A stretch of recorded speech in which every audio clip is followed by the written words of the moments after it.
Je vous propose donc d'ouvrir la parole de Dieu dans l'Épître aux Romains, chapitre 6, les versets 1 à 5. Épître de Paul à l'église de Rome, aux Romains donc, chapitre 6, versets 1 à 5.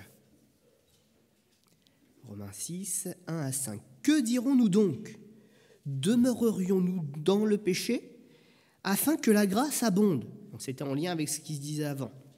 Parce que, effectivement, quand une personne s'approche de Dieu, elle prend conscience, puis elle voit les miracles, puis Dieu certainement aussi se manifeste d'une manière particulière, en tout cas d'une manière que les gens ignoraient. Donc la tentation de quelques-uns, c'est de rester sur le fil pour avoir la bénédiction. Loin de là, nous qui sommes morts au péché, comment vivrions-nous encore dans le péché? On avance. Ignorez-vous que nous tous qui avons été baptisés en Jésus-Christ, c'est en sa mort que nous avons été baptisés. Nous avons donc été ensevelis avec lui par le baptême en sa mort, afin que, comme Christ est ressuscité des morts par la gloire du Père, de même, nous aussi, nous marchions en nouveauté de vie. En effet, si nous sommes devenus une même plante avec lui par la conformité à sa mort, nous le serons aussi par la conformité à sa résurrection. Amen. On peut avancer un petit peu, on va aller lire rapidement un texte qui sera, on va dire, complémentaire. Romains chapitre 11, verset 16. Romains 11, verset 16. Or, si les prémices sont saintes, donc les premiers à s'être donnés au Seigneur ont été appelés saints, ont été considérés par Dieu comme saints, la masse l'est aussi, c'est-à-dire tous ceux qui ont suivi ensuite. Et si la racine est sainte, les branches, c'est-à-dire ceux qui sont venus se mettre dessus, se rajouter dessus, pousser dessus, le sont aussi. Mais si quelques-unes des branches ont été retranchées, et si toi, qui étais un olivier sauvage, tu as été hanté à leur place, donc une greffe, et rendu participant de la racine et de la graisse d'olivier, ne te glorifie pas aux dépens de ces branches. Si tu te glorifies, sache que ce n'est pas toi qui portes la racine, mais que c'est la racine qui te porte. Tu diras donc, les branches ont été retranchées, afin que moi, je fusse hanté, ajouté, greffé. Cela est vrai, elles ont été retranchées pour cause d'incrédulité, et toi, tu subsistes par la foi. Ne t'abandonne pas à l'orgueil, mais crains, car si Dieu n'a pas épargné les branches naturelles, il ne t'épargnera pas non plus. Donc c'était aussi le rapport entre les juifs et les non-juifs qui s'ajoutaient. Voilà. J'ai voulu prendre ces deux textes parce qu'ils nous parlent de mort, ils nous parlent de vie par l'œuvre de Jésus-Christ. Et on voit bien que si certains disent que on ne peut pas être en contact avec Dieu parce qu'il est trop lointain, trop saint, il a une perfection de vie, on voit que ce raisonnement, il est faux. Parce que Dieu a prévu, on aurait pu prendre aussi la parabole du cep et du sarment qui se trouve dans Jean 15 pour l'exprimer aussi comme Jésus l'a exprimé. Dieu fait ce qu'il veut de sa vie et il peut la répandre en qui il veut. Et bien sûr, ce n'est pas notre vie, mais Dieu, il fait des entailles à sa propre vie, comme le sacrifice de Jésus-Christ pour venir nous greffer à l'endroit de sa blessure pour que sa vie coule dans notre vie. Et bien sûr, ce n'est pas une action physique, on ne parle pas de sang à ce niveau-là. On parle de vie spirituelle. C'est quelque chose qui passe de l'esprit de Dieu à notre esprit, à nous.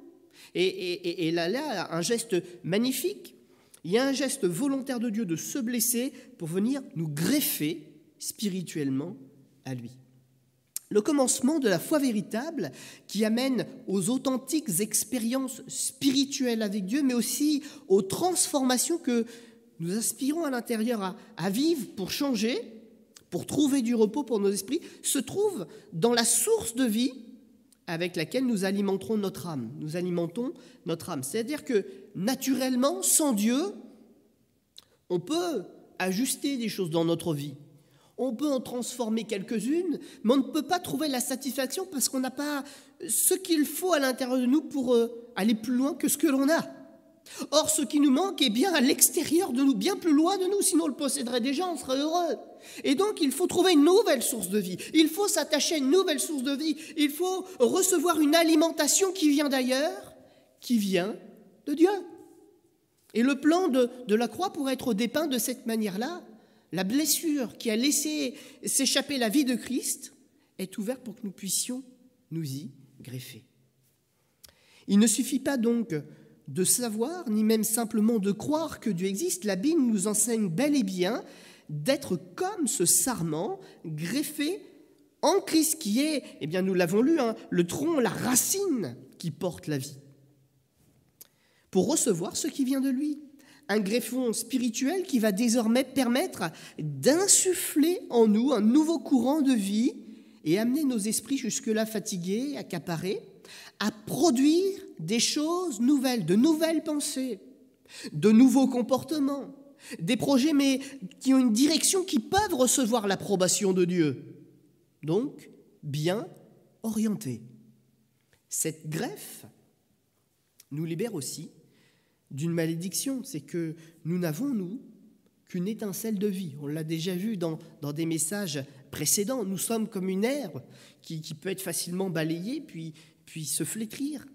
Une fleur qui peut se pencher, qui va être belle un jour, puis qui le lendemain, il n'y aura plus rien. Éphémère. C'est le mot qui nous résume, c'est la qualité de vie qui nous résume. Éphémère, passager sur la terre. Mais greffée à Dieu, eh bien, cette plante, elle demeurera spirituellement jusque dans l'éternité, où elle continuera de se développer. Cette greffe, donc, nous libère aussi de la malédiction de ce repli que nous avons sur nous-mêmes. C'est-à-dire aussi de tout ce que ce repli insinue à l'intérieur de la nature humaine. L'angoisse, quand on n'a pas de perspective, quand on n'est pas accroché à quelqu'un de plus fort que nous. Il n'y a que nous pour se débattre tout seul. On peut être marié, on peut être le frère de quelqu'un, on peut être dans une belle et grande famille et se sentir toujours tout seul. Le même sang, mais pourtant enfermé dans mon corps, dans ma vie, dans mon problème.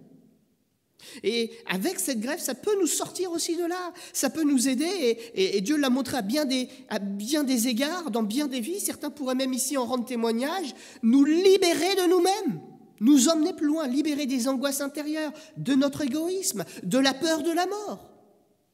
La vie que Dieu nous propose, ce n'est pas simplement quelque chose qui nous renouvelle dans nos forces physiques, ça renouvelle et ça alimente, ça rafraîchit notre être tout entier. Et ça nous appelle aussi à une nouvelle façon de voir. Ça, je disais que finalement, la vie que nous avons, elle nous donne un peu cette malédiction d'un repli sur soi. Mais quand on est greffé tous à un pied qui possède la vie, eh bien on apprend à apprécier aussi les autres branches et à créer des connexions avec elles, à les aimer, à les apprécier. C'est aussi pour ça que j'ai voulu lire ce texte qui est un pendant de cette pensée dans Romains 11. C'est-à-dire que si je suis greffé, ce n'est pas ma fierté, c'est un acte artificiel de quelqu'un qui s'y connaît, qui m'a rajouté sur la source de la vie. Je n'ai aucun mérite, je n'ai donc aucun orgueil à avoir et encore moins du jugement à avoir. Mais si le maître a greffé d'autres branches sur le tronc, eh bien j'ai à aimer son œuvre et à m'ouvrir à ces personnes qui ont reçu la grâce comme je l'ai moi-même reçue. L'Éternel est mon berger, disait le roi David, je ne manquerai de rien. Il me fait reposer dans de verts pâturages, il me dirige près des eaux paisibles, il restaure mon âme. Voilà les conséquences de cette action de se reconnecter avec Dieu. Il me conduit dans les sentiers de la justice. On n'est plus perdu, on a un chemin. La vision est claire à cause de son nom. Son nom aujourd'hui nous est révélé. Ce n'est pas simplement Yahvé, l'Éternel, c'est aussi Jésus-Christ. L'Éternel est mon salut. On pourrait même dire l'Éternel aussi est ma guérison.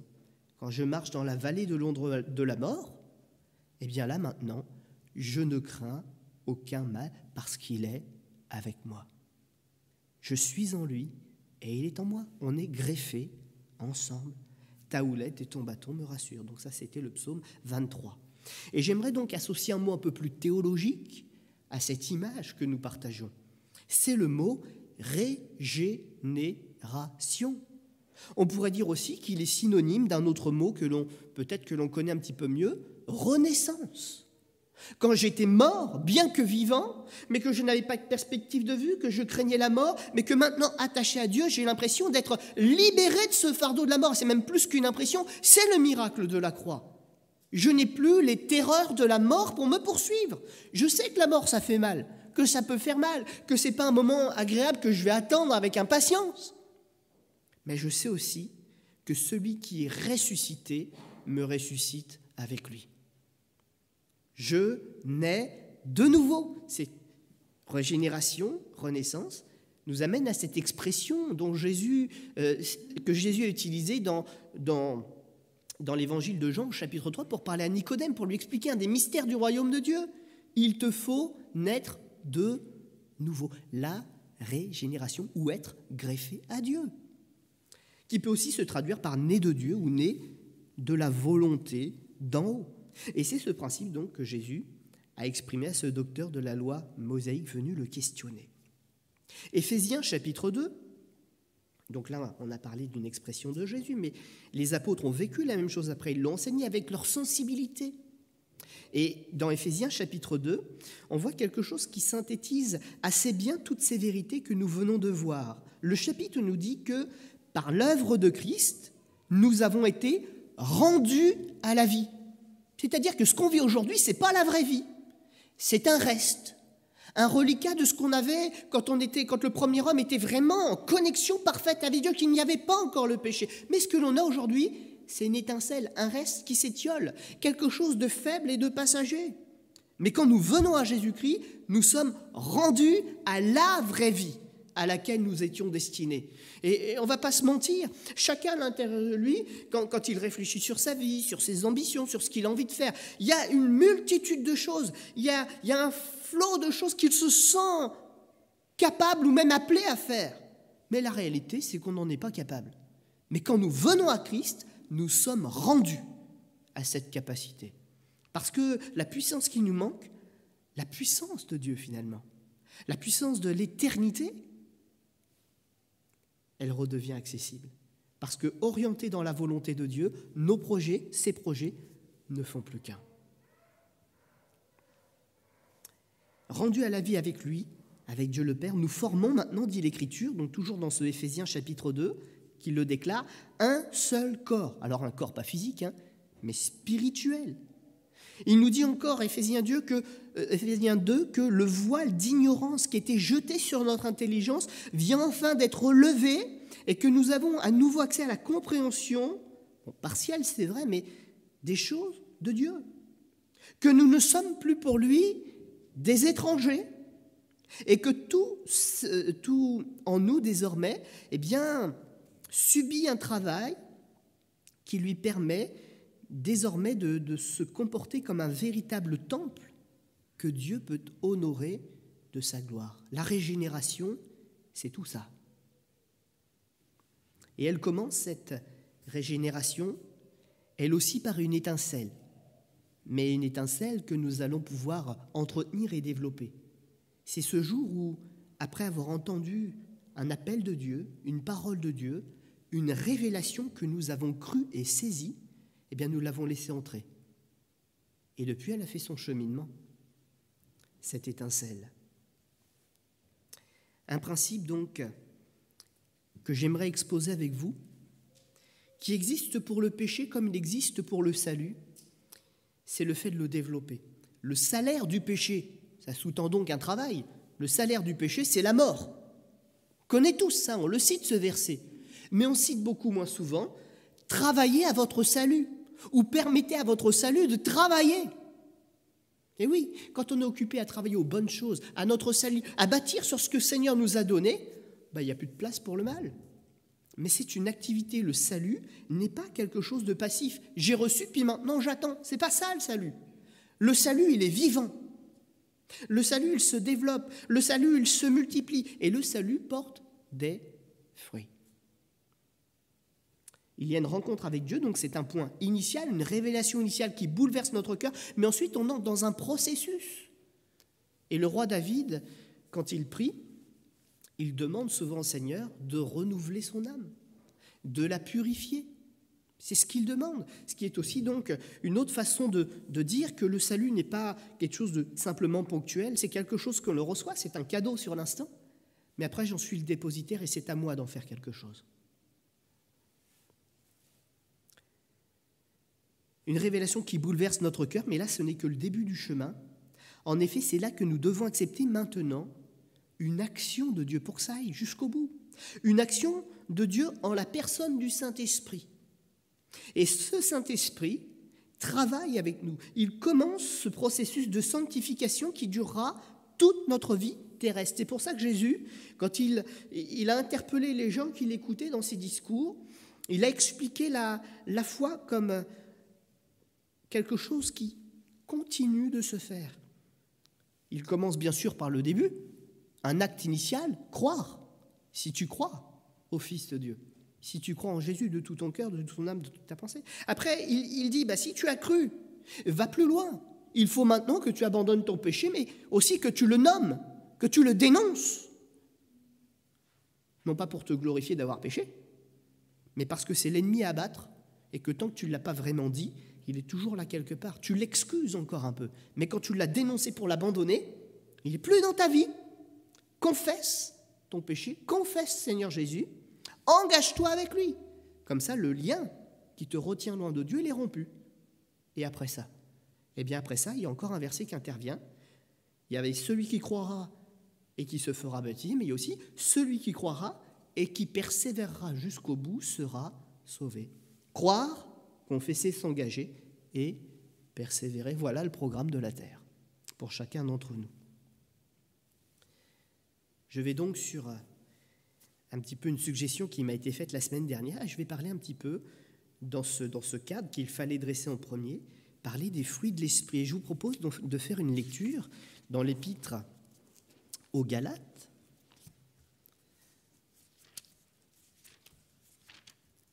chapitre 5, le verset 21. Je réduis un petit peu ma lecture parce qu'avec les témoignages, on a pris un peu de temps, mais c'était une excellente chose, il fallait le faire. Galates, chapitre 5, verset... j'ai mis 21, non, c'est plutôt 22, pardon. 22, sinon je suis à cheval sur deux éléments de texte. Le fruit, mais le fruit de l'esprit, parce qu'avant il y avait les œuvres de la chair ou les fruits de la chair, mais le fruit de l'esprit, c'est l'amour, la joie, la paix, la patience, la bonté, la bénignité, la fidélité, la douceur, la tempérance.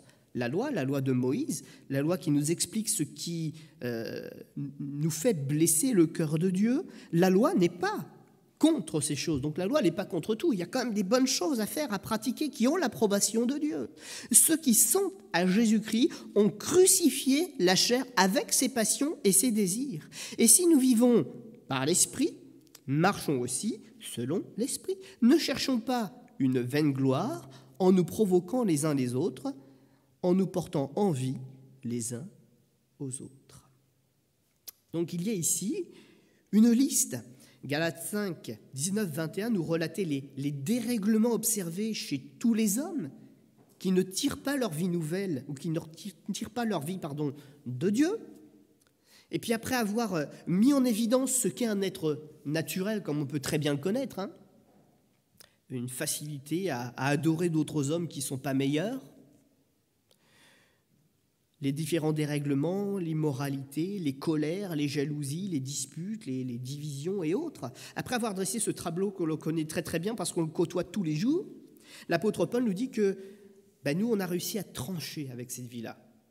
Et tant qu'on continue le travail, on se met au large de ces comportements-là pour vivre les choses qui ont l'entière approbation de Dieu. Galates, donc, que nous avons lu, chapitre 5, 22 à 26. Moi, j'aime les voir, ces choses, pas simplement comme des actions que l'on fait, j'aime les voir comme les victoires que l'on reporte au quotidien quand on est chrétien. La capacité à aimer sans attendre quelque chose en retour. Le vrai amour, pas l'amour commercial qu'on nous vend, ou l'amour sexuel dont on nous rabâche les oreilles. Le vrai amour, pur, désintéressé, qui est capable de redresser ce monde, mais dont finalement personne ne veut. le vrai amour. L'amour, la joie, la vraie paix, pas celle qui dit ça va bien mais qu'on est agité à l'intérieur, mais celui qui... Cette paix surnaturelle de Dieu qui nous fait nous sentir heureux d'exister, qui nous fait nous sentir être sûrs de notre vie et de notre destination. Cette paix-là, celle qui vient du ciel, la patience, la bonté, la bénignité. Alors là, je me suis mis un astérix, parce que moi, c'est un mot sur lequel je bute toujours. Je pense toujours me rappeler ce que c'est, puis j'oublie toujours. Comme quoi. La bénignité. Alors, il y a le mot bénin dedans, on pourrait dire donc, qui veut dire qui n'a pas de grosses conséquences, qui n'est pas trop grave. C'est d'ailleurs un peu la définition. Bénignité, ça commence déjà par la bienveillance, la douceur envers les autres. C'est-à-dire que mon comportement n'est pas un comportement d'une personne enflammée pour écraser, mais c'est une personne qui, malgré tout ce qu'elle sait, tout ce qu'elle vit, le charisme qu'elle reçoit de Dieu, je vais me comporter quand même avec douceur. Et même quand on m'agresse, je réagis par la douceur. Et c'est lié d'ailleurs au mot d'après, la tempérance, qu'on expliquera aussi. Douceur envers les autres, c'est-à-dire une personne qui a appris à agir sans créer de troubles,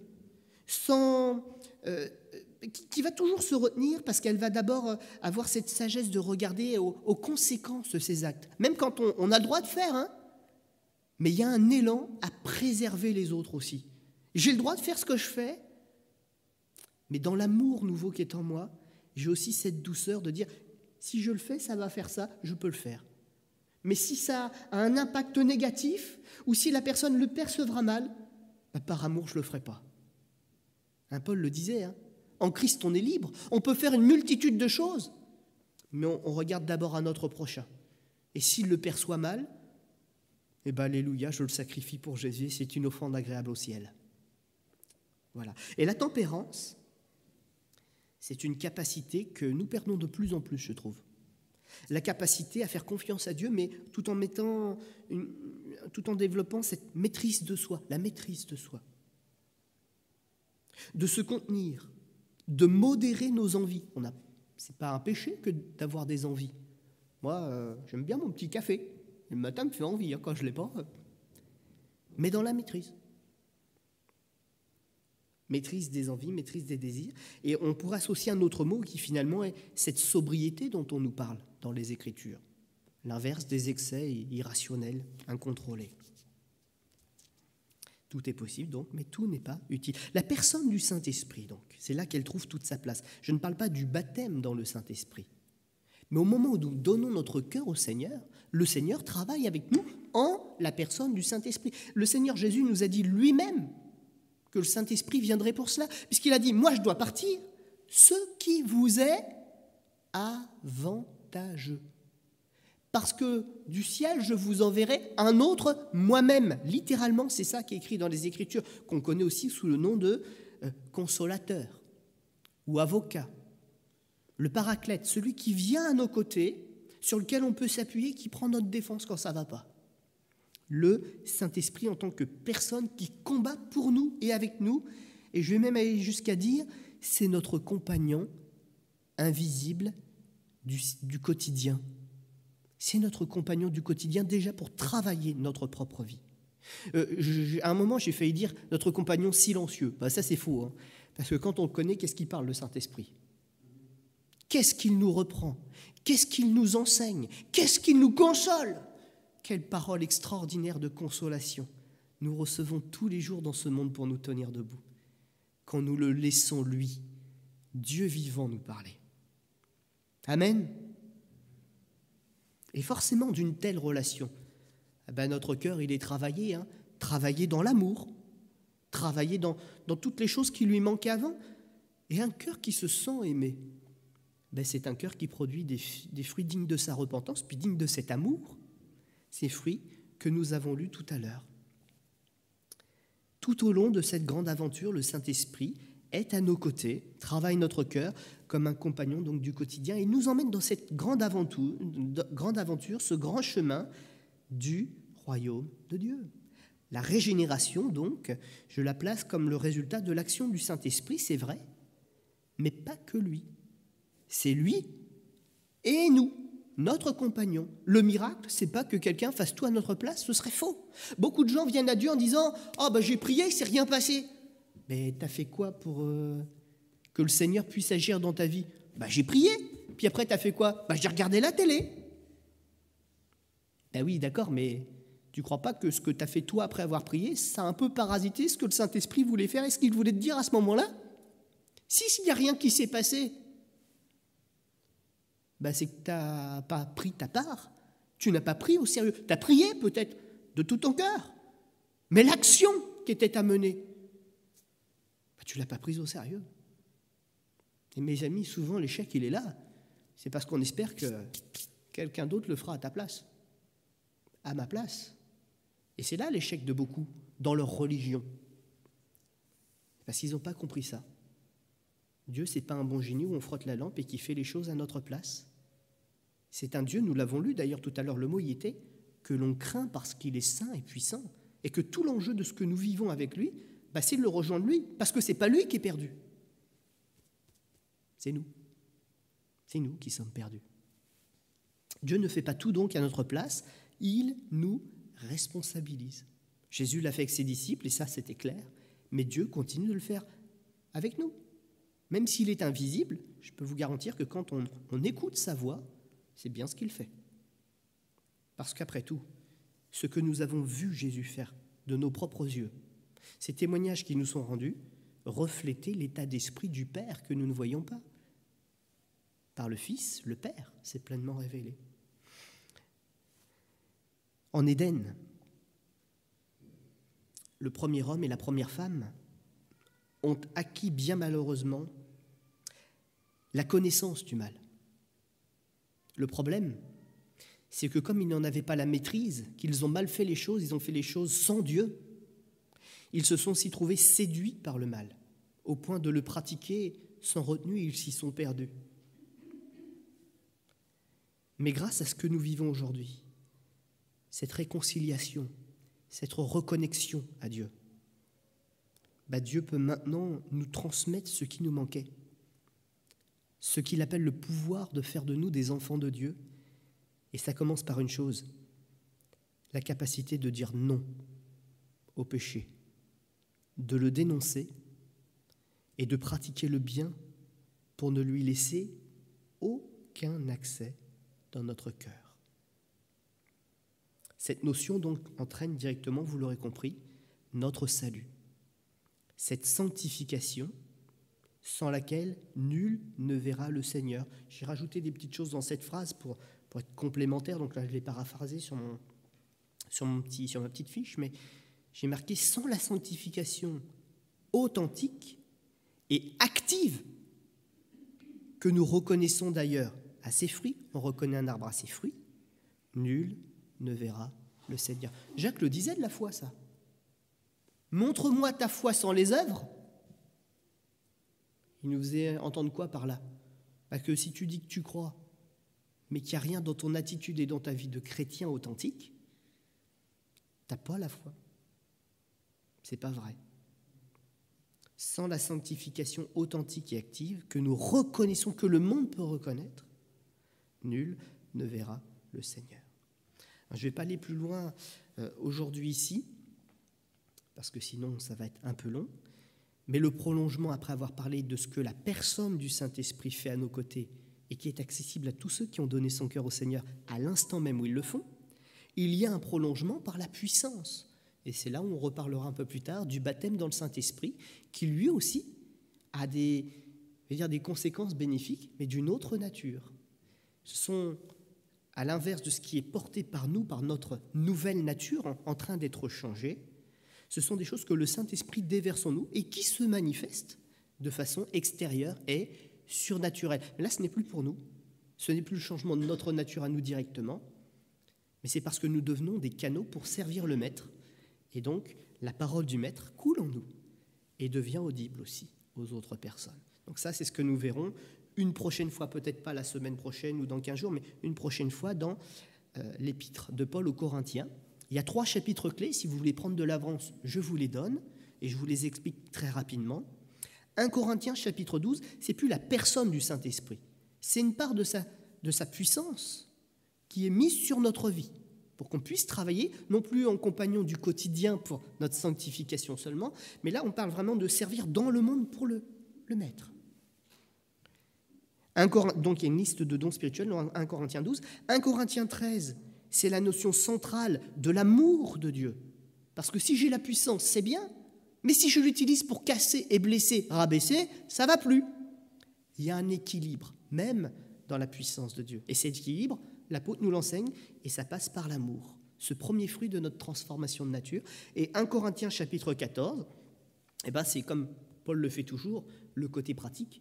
Concrètement, sur le terrain, dans une église, dans ma maison, quelles sont les règles de discipline pour qu'il n'y ait pas de débordement et que ce don touche vraiment les cœurs afin que les hommes tombent à genoux en entendant la parole inspirée de Dieu et qu'ils disent « Assurément, Dieu est ici, en ce lieu. » Amen. On va incliner notre front un instant.